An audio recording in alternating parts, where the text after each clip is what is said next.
Nadie duda de que Cuba, Brasil y los Estados Unidos son países cuyas músicas están entre las grandes músicas del mundo.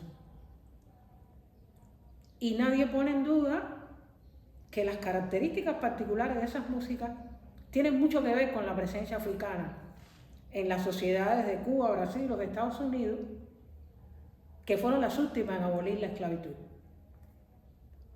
¿Qué pasa? Que son sociedades que cuando empiezan su vida republicana, cuando empiezan su etapa post-esclavistas, ya la clase, la población negra, lleva varios cientos de años viviendo en el territorio, ha logrado unas imbricaciones, unos diálogos, unos nexos con los otros grupos que llegaron a la Tierra desde otros lugares del planeta, pero ha crecido lo suficiente y ha desarrollado características suficientemente fuertes como para influir en toda esa cultura que se está formando. Nosotros tenemos una determinada manera en Cuba y Brasil de caminar, de gesticular, de mover las extremidades, de bailar, y eso tiene mucho que ver con la presencia africana, no solo en términos de gestualidad, de ritmo, de movimiento, sino también de la afectividad con que expresamos lo que sentimos. Hablamos no solo con los labios, hablamos con todo el cuerpo, y eso tiene mucho que ver con la naturaleza africana. Le damos un gran valor a la palabra como herramienta para establecer relaciones, para persuadir, para argumentar, para defender causas, y eso también tiene mucho que ver con nuestra africanidad. ¿Qué pasa? Que Cuba, como otros países que fueron colonias de potencias europeas, que se construyeron como país explotando una mano de obra esclavizada y deshumanizada totalmente, Cuba tardó un poco en reconocer de manera explícita la magnitud de esa influencia. Y sin embargo lo hizo primero que otros territorios de las Américas y el Caribe. Yo, por ejemplo, a finales del siglo pasado, me asombraba un poco de la extrañeza que causaba en colegas brasileños, estadounidenses, colombianos, el rechazo de los cubanos al prefijo afro, por ejemplo. Cuando todo el mundo, cuando toda la gente negra empezó a verse como afro, algo más, los cubanos decíamos, no, nosotros no somos afrocubanos, somos cubanos y negros. Y yo me doy cuenta que al principio se interpretaba como un rechazo o como una arrogancia cultural. No me llames afrocubano, que yo no tengo que ver con África. Y en realidad era todo lo contrario. En Cuba, el vocablo afrocubano comenzó a utilizarse en el siglo XIX. Fernando Ortiz, que es el que lo pone en circulación en la sociedad científica de aquel momento y en la intelectualidad del primer tercio del siglo XX, dice que lo toma prestado de un científico, de un antropólogo cubano que se refería de esa manera para hablar de los cubanos negros. ¿Qué pasa? Que ese término, ese anglicismo, porque al final es eso, ese neologismo, porque en realidad es un neologismo, se usaba como sustantivo para aludir a personas nacidas en Cuba que eran descendientes de africanos. El afrocubano, la afrocubana. ¿Qué pasa? Que cuando llegan los años 20 y en toda América Latina empieza a manifestarse un nacionalismo cultural muy fuerte que tiene expresión en las músicas, en los bailes, en las artes visuales. En Cuba nos damos cuenta de que casi nada de lo que había en el orden cultural había escapado a la influencia africana. Y entonces ese vocablo, que empezó siendo un sustantivo, se empezó a usar como adjetivo para calificar todo aquello que mostraba un origen africano bastante notable. Entonces existía la música afrocubana, las religiones afrocubanas, las comidas afrocubanas. O sea, nosotros esa afrocubanidad la incorporamos en los años 30 del siglo XX. Cuando llega la revolución y hace el trabajo que hace, nos persuadimos todavía más de que somos lo que somos gracias a África, no solo a Europa. Y fue innecesario insistir en algo que ya todos teníamos muy claro. Por eso, cuando a finales del siglo, sobre todo al calor de los preparativos de la cumbre de Durban, empieza a usarse el prefijo afrochileno, afrocolombiano, afrobrasileño, los cubanos no sentíamos ninguna necesidad de ponernos un prefijo para destacar algo que ya sabíamos. O sea, y realmente nos tomó varios años que nuestros amigos de otros países entendieran que no era una expresión de arrogancia cultural, sino que era una conciencia, una convicción de que nosotros somos muy cercanos a África, en términos espirituales, en términos culturales, pero también en función de una memoria histórica que nos ata, nos tiene enlazados, aunque nosotros no seamos conscientes de eso. Yo en los últimos tiempos incluso he empezado a luchar contra algo. No es un capricho semántico. O sea, yo a veces en Cuba vas a oír hablar de la herencia africana, del legado africano. Y yo le digo a mis compatriotas, una herencia, un legado, es algo que tú recibes tal como está, tal como es. Lo puedes honrar, lo puedes reverenciar o te puedes olvidar de él, pero él es así. Porque el legado siempre es algo del pasado, que tú decides comprometerte con él o no. Y por eso es que no me gusta la palabra legado, no me gusta la palabra herencia. Yo suelo hablar de la africanidad de la cultura cubana, porque es algo que se sigue reproduciendo, es algo que se sigue enriqueciendo y es algo que se sigue manifestando siempre de una manera distinta. Y entonces sí diría, para resumir esta primera pregunta, que la africanidad de la cultura cubana es bastante notable.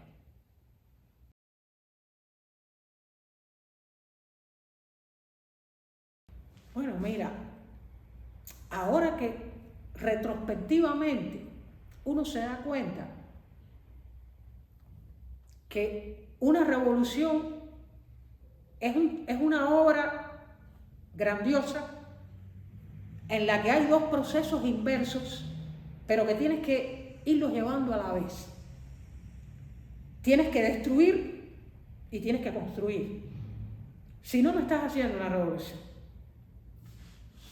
Y cuando tú le empiezas a poner fecha a las principales decisiones de política cultural de la Revolución Cubana, te das cuenta que en el mismo periodo, que fue de poco más de 2 años, de 1959 a 1961, si contamos desde enero 3 años, en el mismo periodo en que la revolución con sus medidas radicales, en el orden económico, político y social, fue destruyendo la infraestructura del sistema republicano burgués y neocolonial, fue a la vez creando condiciones para que germinara una cultura nueva. Una cultura nueva, por supuesto, a partir del acumulado que había. De lo que había pasado en 400 años de historia, de lucha contra el colonialismo y el neocolonialismo, de lo que el propio pueblo cubano fue construyendo para dar cuenta de sí mismo, para expresarse artísticamente. La revolución toma eso, construye los cauces por donde todo eso va a fluir y le da un apoyo político y una legitimidad a lo que empiezan a hacer. Si buscas el calendario del año 59, te das cuenta que en marzo se creó el Instituto de Cine y la Imprenta Nacional de Cuba. En abril se crea la compañía de danza contemporánea. No, en abril se crea la Casa de las Américas, el 28 de abril. En junio se funda el Teatro Nacional de Cuba. En septiembre, la Compañía de Danza Contemporánea. En octubre, la Orquesta Sinfónica Nacional. Cuando termine el año 59, la revolución ha creado unas poderosas instituciones en diferentes manifestaciones del arte que va a permitir que esa cultura nueva encuentre la manera y las vías para expresarse. O sea, sabiendo que la revolución va a cambiar a las personas, sabiendo que las medidas tomadas por la revolución va a hacer que las personas crezcan a partir de sí mismas y de la historia, entonces se construyen las instituciones que van a darle a eso sentido, dirección y propósito. O sea, construir y destruir a la vez. Y la Casa de las Américas, que está entre todas esas instituciones, uno se da cuenta que no solo es una gran institución cultural para expresarle al mundo qué cosa es Cuba, sino que también es un poderoso mecanismo para hacer política exterior por otros medios. O sea, yo creo que uno de los extraordinarios méritos e innumerables méritos de Fidel Castro y la generación que le acompañó haciendo la revolución fue entender que las relaciones diplomáticas son importantes, que la colaboración a nivel de Estado es muy importante, pero que lo que hace los vínculos indestructibles es la relación entre la gente. Eso no lo puede romper nada, ni siquiera un gran terremoto. Al contrario, un gran terremoto lo que hace es, por la vía de la solidaridad, a poner a la gente más cerca. Y entonces, si hoy, a pesar de nuestras calamidades económicas y de la dura vida que vivimos los cubanos todos los días, podemos sentirnos orgullosos de algo muy grande, muy duradero que hemos hecho, muy poderoso, es el desarrollo de la cultura. Desde la montaña más alta de Cuba hasta el pueblito más apartado, te puedes encontrar un gran artista. Yo una vez le puse de ejemplo a unos estudiantes que cuando tú en cualquier país te pones a revisar, por ejemplo, los grandes artistas de la plástica o los grandes músicos, casi todos son gente de ciudad, de clase media.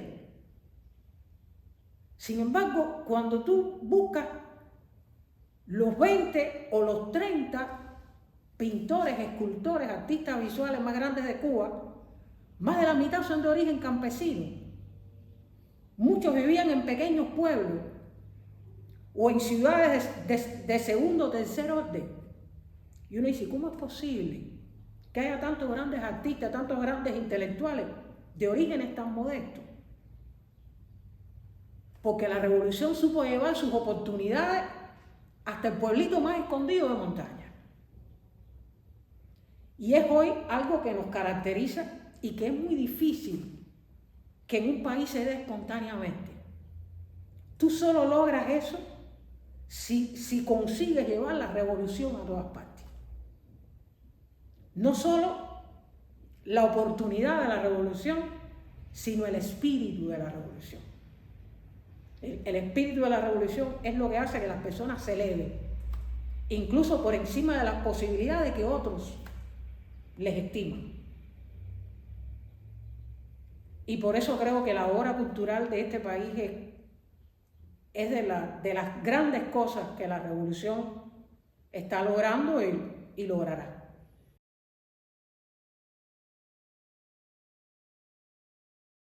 Bueno, en apenas un año, entre enero y diciembre de 1961, 700.000 personas adultas en Cuba aprendieron a leer y a escribir.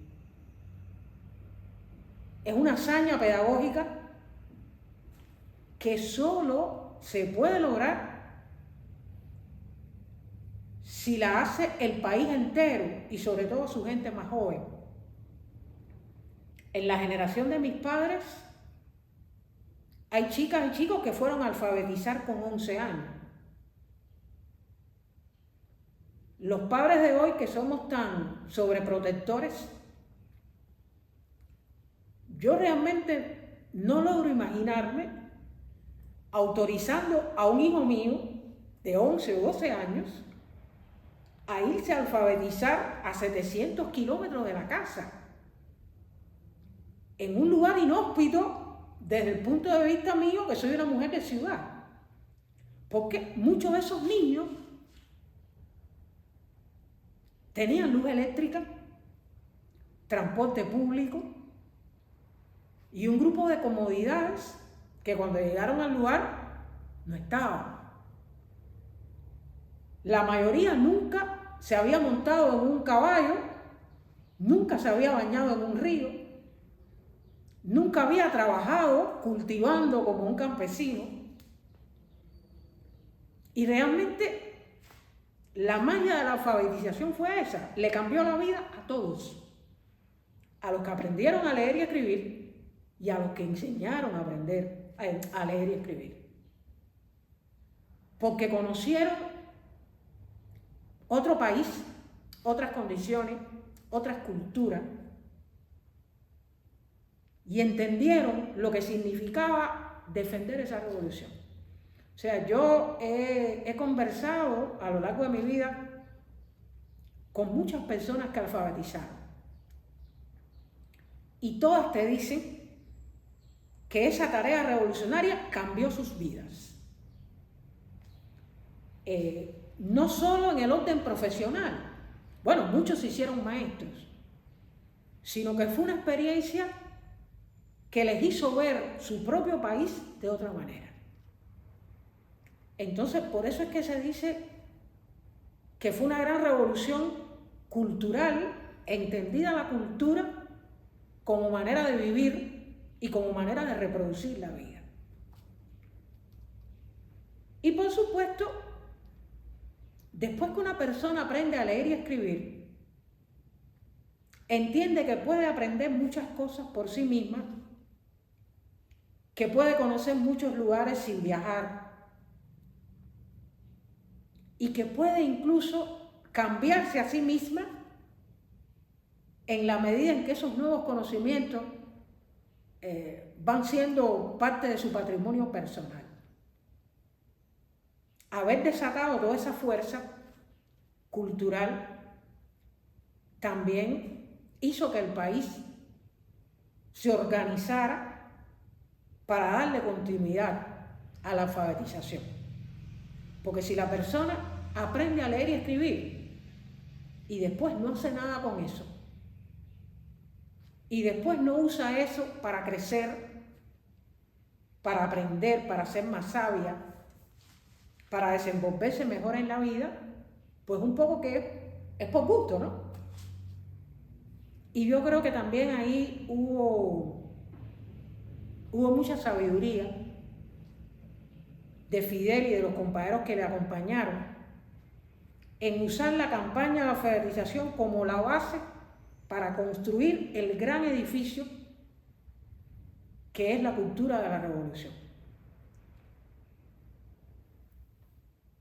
Este fue un país que llegó a producir a mediados de la primera década del siglo, y lo sé porque trabajé en la industria del libro varios años. Este país llegó a producir en un mismo año 2 millones de ejemplares de 1000 títulos de libros. en un país de 11 millones de habitantes. Y había que ir a la Feria del Libro, que no sé si alguna vez habrán visto una, esta vez sí la van a ver, sí, para ver las largas filas de personas haciendo colas para comprar libros. Y es un país muy interesante porque, sobre todo en esos años, que se produjeron grandes tirajes de libros y el libro tuvo mucho protagonismo social, teníamos también otras competencias económicas, otras capacidades. Daba mucho gusto ver a los niños desenvolviéndose solos en la librería. O sea, este no es un país donde los padres deciden qué libros leen los niños. O sea, este es un país que enseñó a los niños a escoger los libros que querían leer. Que es un acto muy soberano como ser humano, tengas la edad que tengas, decidir qué quieres tú leer. Y haber estimulado ese hábito, haber estimulado ese comportamiento, desarrolló durante muchos años un país de gente lectora. Yo incluso recuerdo en un momento ya un poco más hacia acá, sería el año 2010, ya producíamos menos volúmenes de libros, ya la crisis económica que empezó en el 2008 había afectado un poco nuestras capacidades para financiar la producción de libros.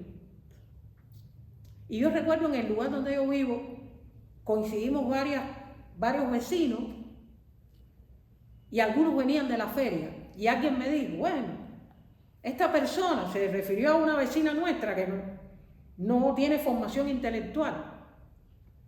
Mira cómo ha comprado libros, nadie se los va a leer en su casa.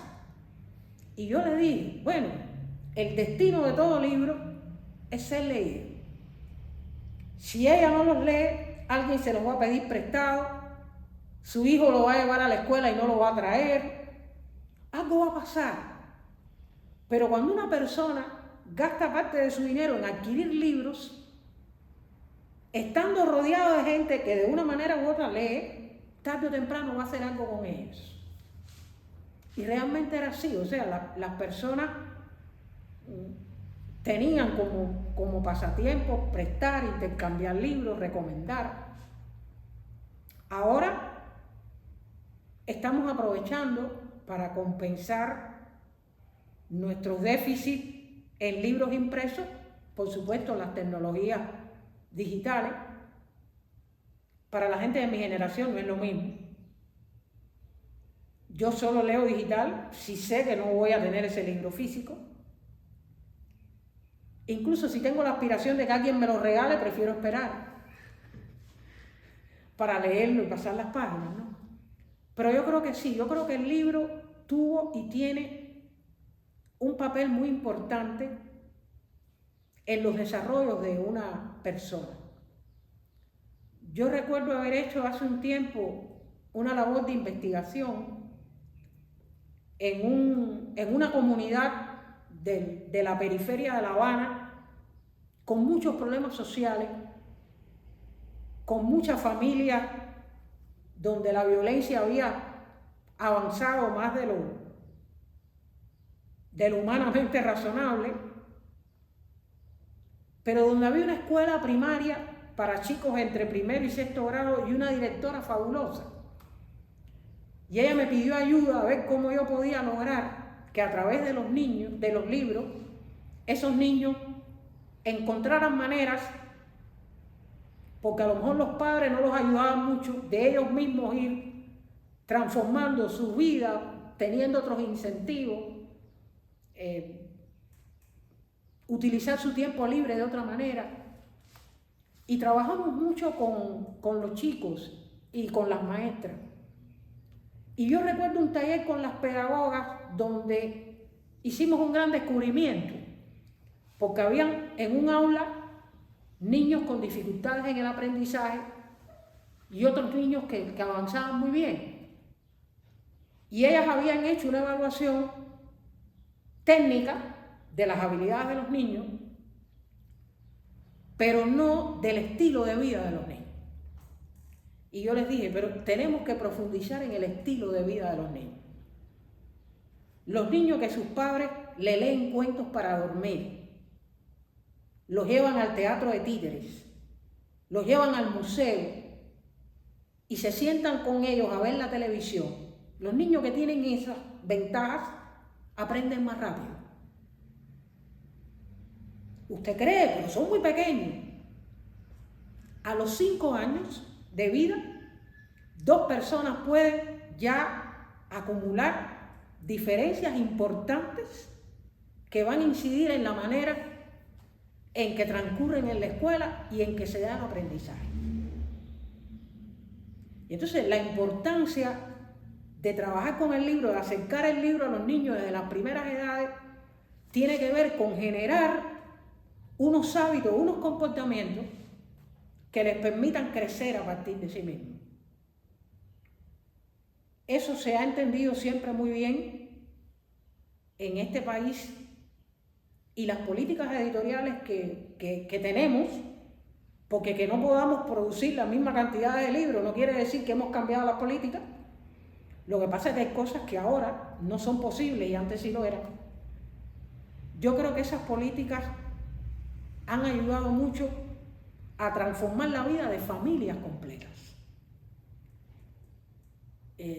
Yo muchas veces cuando a colegas como ustedes que no nos conocemos, que vivimos realidades diferentes, porque ¿qué pasa? Mi generación, yo nací en el mismo año que triunfó la revolución, y mi generación se benefició de todo esto que les cuento. Y yo a mis colegas muchas veces cuando les quiero trasladar de una manera gráfica, ¿no?, lo que significó, les digo, mira, en mi familia, mi generación, los que como yo están sobre los 60, 60 y tantos años, fuimos los primeros en graduarnos en la universidad. Fuimos los primeros en tener un pasaporte para viajar. Fuimos los primeros en operar una cuenta en el banco. Y hoy cualquiera te dice, bueno, pero esas son 3 cosas muy comunes en el mundo. Sí, pero en mi familia nadie las pudo hacer antes del año 59. Esas cosas tan comunes, nadie las pudo hacer. Eso te da la medida de cuánto la revolución y sus políticas, no solo las que tenían que ver con la economía, sino las que tenían que ver con la cultura, cuánto incidieron en que las familias pudieran transformarse.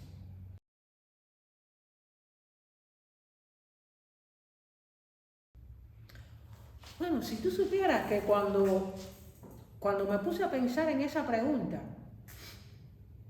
me di cuenta de que hay procesos que transcurren paralelamente y van como dialogando, influyendo unos en otros. Porque pongo algunos ejemplos, ya que mencionaste las telenovelas. Yo no estoy muy al tanto de las oscilaciones de audiencia de la televisión. O sea, realmente no estoy muy pendiente de los medios, ni tengo formación especial, ¿no?, en estudios de medios. Sin embargo, me doy cuenta que en los últimos 10, 15 años, los programas de televisión que logran grandes audiencias, en una época en que hay mucha gente que no ve la televisión, muchas veces tienen que ver con la búsqueda de talentos locales en determinadas expresiones de la música. Hubo un programa que tuvo varias ediciones de Sonando en Cuba, que era buscando cantantes de música popular, y la gente se sentaba a ver la televisión. Hubo un programa que tenía que ver con el baile Y gente que normalmente no, ese día, a esa hora, se sentaba a ver la televisión. Lo mismo pasa cuando ponen una temporada de dramatizado policial de los domingos. Y lo mismo pasa con las novelas cubanas, que no son de muy buena factura, pero están entre los programas de más audiencia. Eso te está diciendo que todavía la gente busca un producto cultural que lo haga interactuar y dialogar con el país, con sus problemas, no solo con sus costados agradables. Porque si es un programa musical, bueno, estamos en diálogo con lo agradable, lo placentero, lo que nos permite disfrutar. Pero muchas veces la telenovela se está enjuiciando críticamente la realidad y la gente la está viendo. Y eso al final es una expresión de la fortaleza que tiene todavía la cultura como elemento de conexión y de retroalimentación espiritual de las personas. Por otra parte, en Cuba no es perceptible, no solo porque teóricamente no lo es, sino porque en la práctica no sucede. En Cuba no es perceptible la frontera que se traza en algunos lugares entre la cultura de élite y la cultura popular. O sea, pueden ir a una función del Ballet Nacional de Cuba donde haya una obra que refiere a las tradiciones danzarias africanas, y es el Ballet Clásico Nacional de Cuba. O puedes ir a un concierto de la Sinfónica o a un concierto del Coro Nacional de Cuba y ver la batería de los instrumentos de percusión de la Sinfónica, o al coro llevando con las palmas el ritmo de la música. ¿Dónde empieza la alta cultura y dónde la cultura popular? O sea, en Cuba eso siempre está mezclado, porque es un proceso que empezó, donde les dije, en los años 30 del siglo pasado. En los años 30 del siglo XX tuvimos dos músicos, Amadeo Roldán y García Caturla, que fueron los primeros en incorporar tambores e instrumentos de percusión en el formato sinfónico. Y cuando Alejandro García Caturla y Amadeo Roldán hicieron eso, empezó lo que en el mundo se le llama fusión. Entonces, hace poco en una reunión de musicólogos yo dije, bueno, pero es que en Cuba la fusión empezó hace 100 años, no empezó ahora.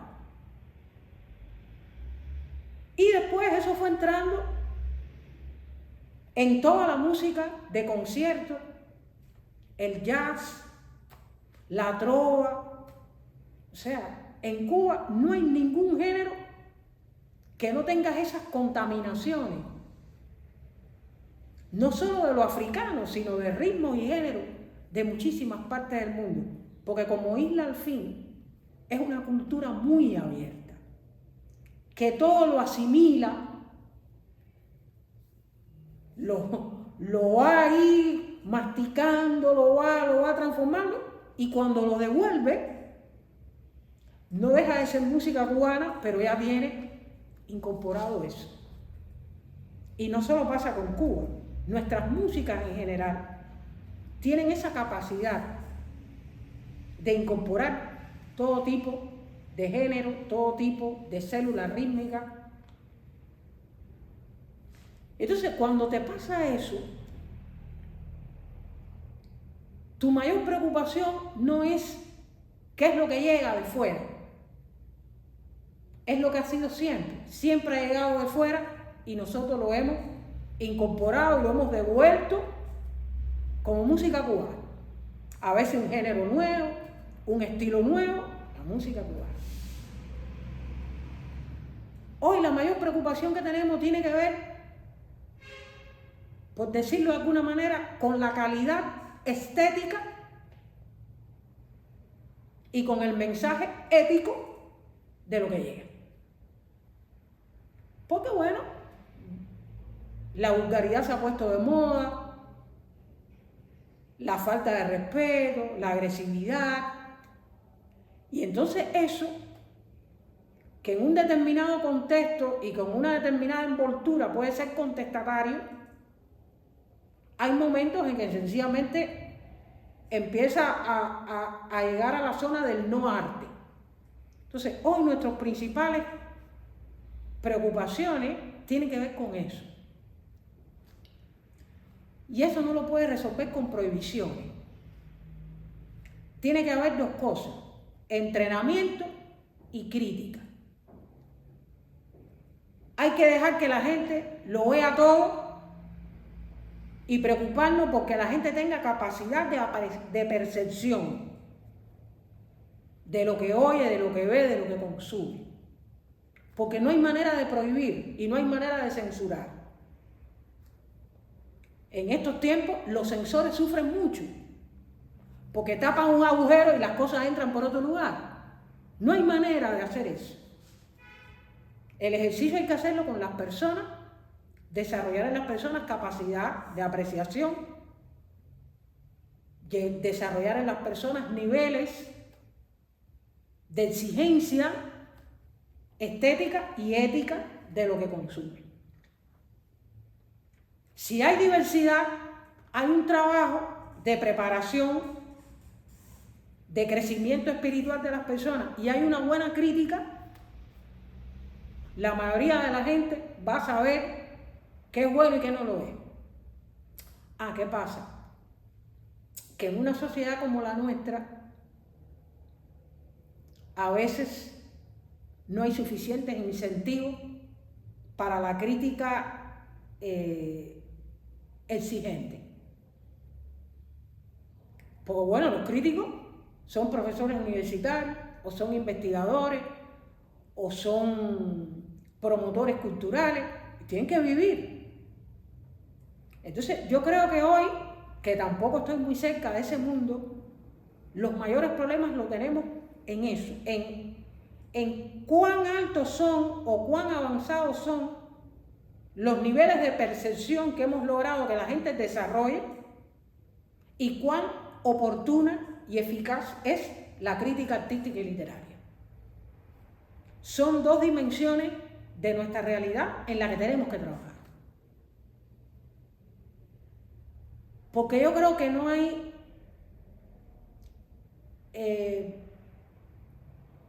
productos culturales lo suficientemente malos como para que a nadie les llame la atención. Siempre logran captar a alguien. La cosa más horrorosa, tú dices, ¿cómo es posible? Siempre hay alguien. Entonces, el trabajo hay que hacerlo con las personas, que son las que tienen que tener la capacidad de discernir. Y auspiciar, que yo creo que en eso en Cuba, en los últimos tiempos hemos ganado un poquito, y auspiciar un ambiente social que permita que la gente tenga lugares donde conversar, discutir, debatir, exponer opiniones.